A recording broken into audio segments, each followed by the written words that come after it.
Satisfy your need for happiness through your own curiosity with the Ranveer Show. Have you been to Iran? No. Would you go there for the sake of work? Yes, absolutely. Why wouldn't I? Iran has suddenly become geopolitically very significant in the last 2-3 years. They've always been geopolitically significant, but they're in the news a lot more in the last 2-3 years, including this recent the Israel-Iran missile strike. We had Avijit Chavda on the show who basically broke down the whole missile strike, and he said that it seemed to him like it was more of a show of power rather than an actual kind of attack. Like it was an attack that was easily intercepted by the Iron Dome of Israel. So specifically with Iran, what's happened in the last 2-3 years that they've risen to this point of geopolitical relevance. And also I remember just the phase that preceded this current one of being in the news. There was a lot of protests going on in Iran at the time of the Football World Cup and a little bit before that. Is that linked to this phase? No. Not at all. Okay, let me give you an overview of Iran. I think we're covering countries and regions one by one. So Iran was, under the Shah, was completely pro-West, right? Very liberal. Iran is a Shia majority country. The other Arab powers are Sunni majority. So there is this sectarian divide.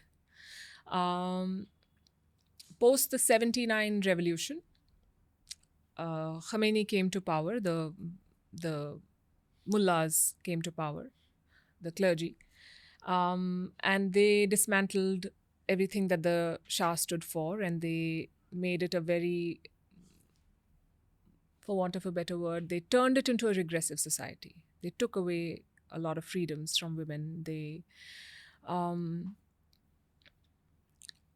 So it became the Islamic law prevailed. I wouldn't say that Iran has become relevant now. Iran has been a relevant legit player because Iran is oil rich. So it had a lot of oil money. But back in the day, Iran had a war with Iraq under Saddam Hussein.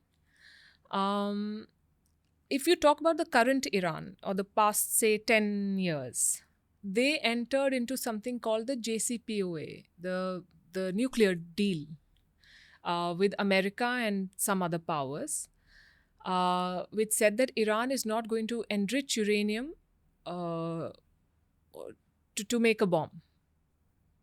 And it will allow international inspectors to come, in lieu of which the West is going to lift certain sanctions. And because the Iranian economy was in the doldrums and it was not, inflation is still very high. So the regime thought, and then Iran also has these phases of hardliners coming to power and then moderates coming to power. So that was the phase where a moderate president was in power, although whoever is in power is essentially appointed by the supreme leader. And they have these different rings of power, all of which are controlled by this one man, who is the Ayatollah. So,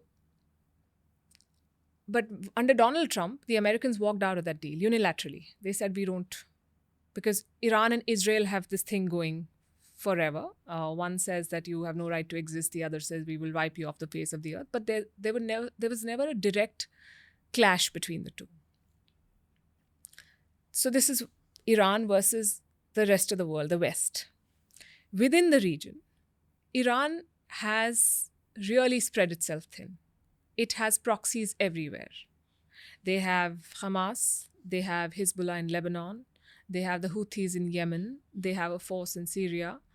So they have their actors fighting regimes all over the region. Obviously, everyone has issues with them. This is where things are. In the middle of all of this, a 21-year-old girl is killed for not wearing the hijab properly, which triggered a lot of protests. It was called the anti-hijab protests. It started, I think, in 2022. Hundreds of people were arrested. Many were killed. So you see, it's been on the boil.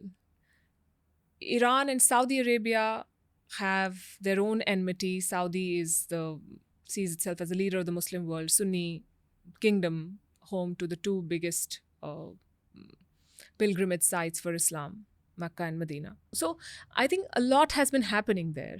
And to the point where the strike with Israel, it was a performative strike, where you wanted to tell your people that we've struck them, but you did not want any damage to be caused because you did not want the reprisal from the other side. Okay. Very complex. And kind of simple at the same time. Okay. If you enjoyed today's clip, make sure you check out these curated playlists that we've made especially for you related to the subject that was spoken about in this clip.